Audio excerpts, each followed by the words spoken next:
بسم اللہ الرحمن الرحیم۔ السلام علیکم۔ برطانیہ کے ایک بادشاہ کو سینکڑوں سال قبل ایک عجب اور ایک شرمناک آئیڈیا آیا، اور یہ آئیڈیا آگے چل کر دنیا کا سب سے زیادہ بولا جانے والا تیسرا لفظ بن گیا۔ وہ ملکہ کے ساتھ بیٹھ کر میوزک سن رہا تھا، آتش دان روشن تھے، کمرے کے اندر حدت تھی۔ غلام 10-15 منٹ بعد آتش دان میں سندل کی خشک ٹہنی ڈال دیتا تھا، جس کے ساتھ ہی کمرہ سندل کی خوشبو سے مہک اٹھتا تھا۔ کھڑکیوں کے پردے کھلے ہوئے تھے، بادشاہ اور ملکہ کھڑکیوں کے پار برف گرتے ہوئے دیکھ رہے تھے۔ شاہی باغ کے درخت سفید برف کا غلاف اوڑھ چکے تھے، غلام چوبی فرش پر آہستہ آہستہ چل رہے تھے، اور ان کے قدموں کی چاپ موسیقی میں گھل کر ماحول کو مزید رنگین اور ساتھ ہی ساتھ کیف انگیز بنا رہی تھی۔ سازندے محسوس شاہی لے میں آلات موسیقی بجا رہے تھے۔ یہ لے بادشاہ نے خصوصی طور پر تیار کروائی تھی۔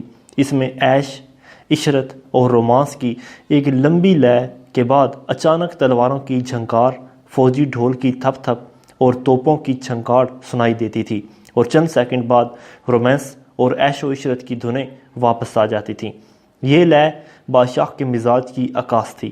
یہ سننے والوں کو یاد کرواتی تھی کہ ان کے ذل الہی عام دنوں میں تو رومانس پرور لیکن جنگی حالات میں سخت گیر ہیں۔ بادشاہ نے ملکہ کے چہرے کی طرف دیکھا۔ ملکہ کمرے کی گرمی، مشروب مغرب کی تلخی، موسیقی کی رومانیت اور بادشاہ سلامت کی نیت کی وجہ سے گلنار ہو رہی تھی۔ اس کے ماتھے پر ہلکا ہلکا پسینہ تھا، ہونٹ ہولے ہولے کپا رہے تھے، ہاتھوں میں مسرت انگین لرزش تھی، اور اس کے دل کے آخری لوب پر ہلکی ہلکی گدگدی ہو رہی تھی۔ وہ چند سیکنڈ بعد کرسی پر پہلو بدل دیتی تھی، بادشاہ سلامت کی آنکھوں میں آنکھیں ڈالتی، ان کی آنکھوں میں تیرتے ہوئے پیغام پڑھتی، اور ان کے ساتھ ہی ان آنکھوں کا نیلا پن گہرا ہو جاتا۔ بادشاہ کو اس کی یہ ادا دنیا کی قیمتی ترین نعمت لگتی تھی، اور وہ شوق کے اس مرحلے کو وصل کی بے لگام تن خواہشوں تک پھیلائے رکھتا تھا۔ بادشاہ ملکہ کی نیلی ہوتی آنکھوں کو دیکھ رہا تھا کہ اچانک اس کے ذہن میں ایک عجیب آئیڈیا آ گیا۔ بادشاہ نے سوچا کہ برطانیہ میں ہزاروں لاکھوں گھر ہیں، اور ہر گھر میں میاں بیوی بھی ہیں، اور ان کے درمیان تعلقات بھی ہیں، مگر یہ لوگ ان ازدواجی تعلقات میں بادشاہ کو شامل نہیں کرتے، اور یہ ہماری بادشاہت کی توہین ہے۔ بادشاہ اپنی مسند سے اٹھا، غصے سے شاہی میز تک گیا، چاندی کی ہتھوڑی اٹھائی اور سونے کی پلیٹ پر دے ماری۔ یہ بادشاہ کی کال بیل تھی۔ برطانیہ کے شاہی محل میں بادشاہ کے دفتر، خوابگاہوں، دربار اور کوریڈور میں سندل کی چوکھٹ میں سونے کی 2 فٹ کی پلیٹ لٹک رہی ہوتی تھی۔ اس کے ساتھ چاندی کی چھوٹی سی ہتھوڑی بھی ہوتی تھی۔ بادشاہ جب احکامات لکھوانے کے لیے ADC کو بلانا چاہتا تھا، یا وہ کسی غلام، کسی خادم کو کمرے میں طلب کرنا چاہتا تھا، تو وہ چاندی کی ہتھوڑی سونے کی پلیٹ پر دے مارتا، اور یوں ٹن کی خوفناک آواز پورے محل میں گونج اٹھتی تھی، اور اس آواز کے ساتھ ہی 1209 ملازمین کے بدن میں سراسیمگی پھیل جاتی تھی۔ یہ سراسیمگی اس وقت بھی ملازمین میں پھیل گئی۔ ADC بھاگتا ہوا بادشاہ کے میوزک روم میں پہنچ گیا۔ بادشاہ نے فرمایا، جوڈیشیل آرڈر لکھو۔ ADC نے کاغذ نکال لیا۔ بادشاہ نے فرمایا کہ آج سے ملک کا کوئی شخص بادشاہ کی تحریری اجازت کے بغیر ازدواجی تعلق قائم نہیں کر سکے گا۔ پوری رعایا پہلے تحریری اجازت لے گی۔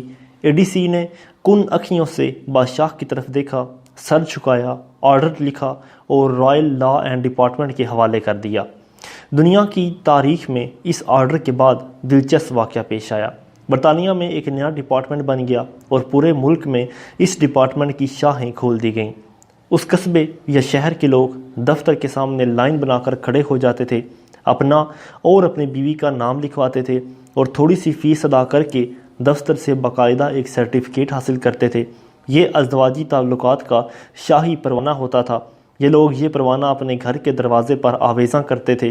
اس پروانے کا نام فارنی کیش under the consent of king تھا۔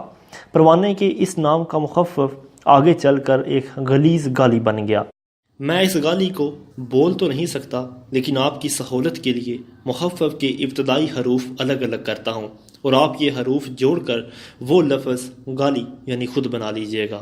آپ فارنی کیش کا F، انڈر کا U، کانسنٹ کا C اور کنگ کا K الگ کر لیجئے، اور یوں وہ لفظ بن جائے گا جو دنیا میں اس وقت تیسرے نمبر پر سب سے زیادہ بولے جانے والا لفظ ہے۔ یہ لفظ ہر امریکی شہری اوسطاً 100 مرتبہ روزانہ بولتا ہے۔ دنیا میں سب سے زیادہ ہیلو بولا جاتا ہے۔ یہ لفظ 6 براعظموں میں ہر شخص بولتا ہے جو فون استعمال کرتا ہے۔ آپ دنیا کے کسی ملک میں فون کریں، آپ کو دوسری طرف سے ہیلو کی آواز آئے گی۔ دنیا کے اکثر لسانی ماہرین کا خیال ہے کہ ہیلو کا لفظ ہیل سے نکلا اور ہیل کا مطلب دوزخ ہوتا ہے۔ گراہم بیل نے 1876 میں ٹیلی فون جب ایجاد کیا، وہ ٹیسٹنگ کے مراحل کے دوران اپنے ایک دوست کو ٹیلی فون کیا کرتا تھا۔ جب دوست کو آواز نہیں آتی تھی تو وہ اس آلے کو ہیل قرار دیتا تھا۔ یہ ہیل آہستہ آہستہ ہیلو بن گیا اور یہ ہیلو آنے والے دنوں میں ٹیلی فون کے ساتھ منسلک ہو گیا۔